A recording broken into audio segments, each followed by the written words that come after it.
Queridos irmãos e irmãs aqui presentes, quero saudar uma vez mais você que se faz hoje peregrino neste santuário, Romeiro de Aparecida. Seja muito bem-vindo, você devoto de Nossa Senhora, que tem a alegria de estar aqui neste lugar de muitas bênçãos para nós. Vamos acolher também a você, meu irmão e irmã que está conosco.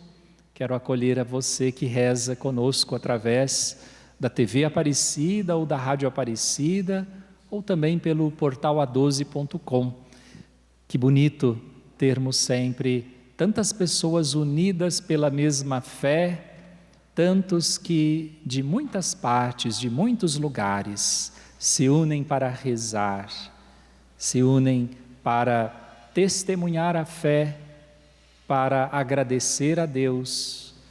E aqui estamos também nos lembrando de você e rezando também por sua família. Meus irmãos e irmãs, a palavra que ouvimos nesta terça-feira, as leituras da Bíblia que escutamos, nos falavam a respeito do amor, da misericórdia de Deus, nos falavam a respeito de como Deus vai revelando a sua misericórdia na nossa vida.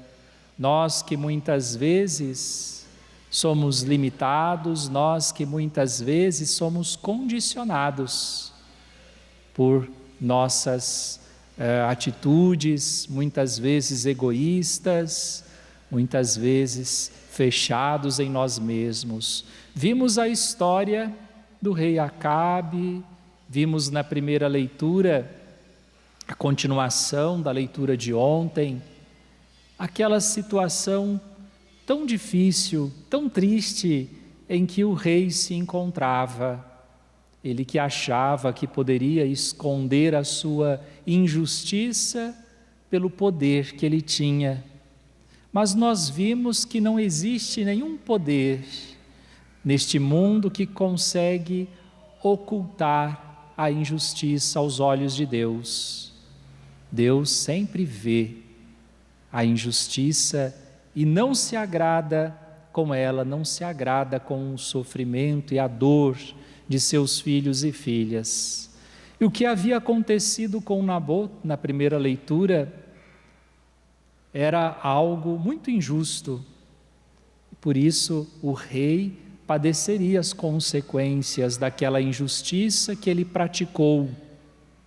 E de fato, no mundo, a injustiça tem consequências, seja na vida de quem a pratica, seja na vida de tantas outras pessoas ali próximas, envolvidas.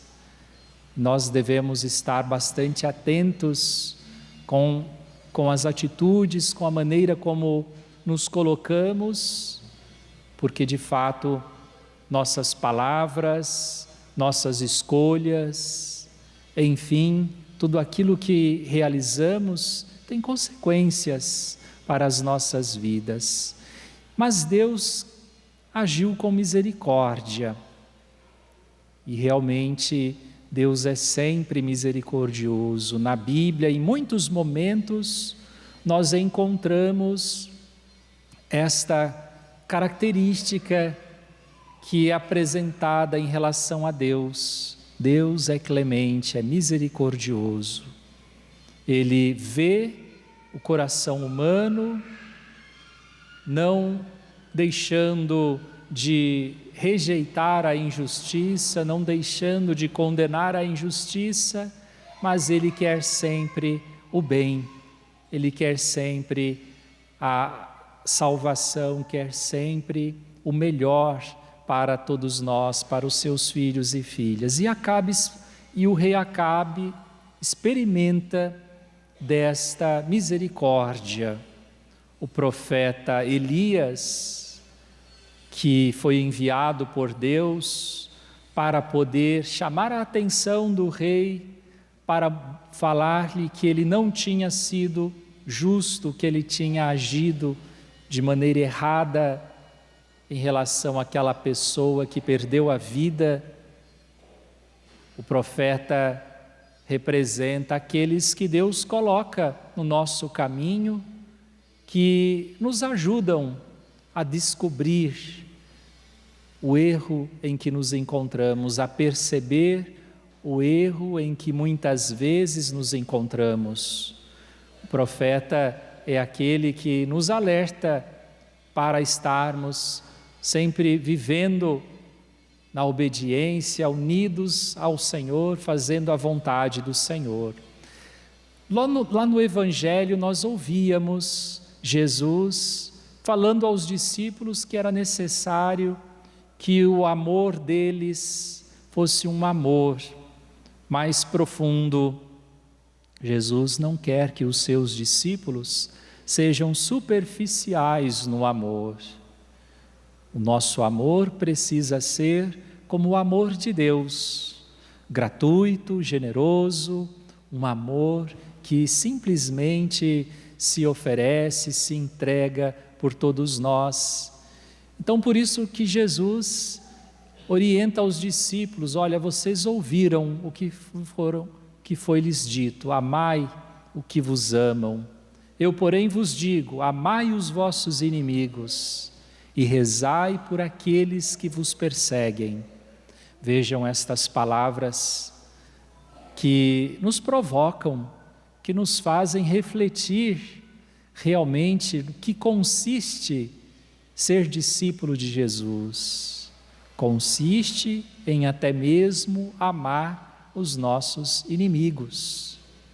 E amar os inimigos não significa ignorar ou deixar que a injustiça prevaleça. Não significa a gente negar a injustiça ou os erros das outras pessoas. Significa antes nós não usarmos das mesmas atitudes, das mesmas armas que muitas vezes usam para conosco. Não podemos responder o mal com o mal. Se nós assim fazemos, nós estamos apenas continuando o erro, estamos apenas decretando a vitória do mal. Não podemos responder o mal com o mal. É por isso que Jesus insiste tanto com os discípulos, que eles precisam viver este amor profundo, este amor que vai além dos interesses pessoais, do reconhecimento. O que recebereis, né? Não amar apenas aqueles que nos amam não traz para nós nenhum crescimento, nenhum ganho. É necessário que a gente possa realmente amar, mesmo aqueles que muitas vezes se apresentam como os nossos inimigos. E ainda assim, no Evangelho também Jesus lembrava que a referência para o nosso amor, que a referência para a nossa vida precisa ser justamente o amor de Deus. Sede perfeitos, como o vosso Pai do céu é perfeito. Ou seja, nós precisamos amar a semelhança do Senhor. Não significa que devemos viver sem cometer erros. Ser perfeito, como o nosso Pai é perfeito, não significa ter uma existência sem erros. Significa antes amar sempre como o Senhor nos ama. Que possamos cada vez mais aprender com o Senhor a amar verdadeiramente e a cada vez mais sermos reconhecidos como imagem e semelhança do Senhor pela maneira como vivemos, pelo amor que manifestamos para com o nosso próximo. Rogai por nós, Santa Mãe de Deus.